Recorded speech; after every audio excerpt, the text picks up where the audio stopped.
আজ আমার গৃহপ্রবেশে 1 বছর পূর্ণ হলো।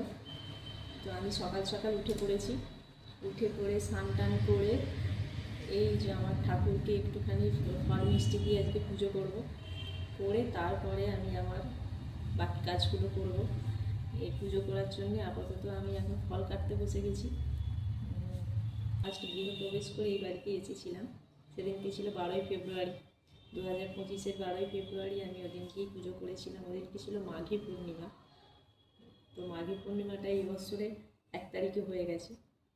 ফেব্রুয়ারির 1 তারিখ মাঘী পূর্ণিমা ছিল, কিন্তু যেহেতু এই দিনটাই আমার স্পেশাল ছিল, তাই বলতে পারেন আমার গৃহপ্রবেশের অ্যানিভার্সারি হলো আজ। আমার ফ্ল্যাটটা অন্যদিন আপনাদের একদিন ঘুরে দেখাবো কোথায় কী আছে। আমার মোটামুটি একটা ফল কাটলেই ডান হয়ে যাবে। এটা আমি খাই না, এটা হচ্ছে বেদানা।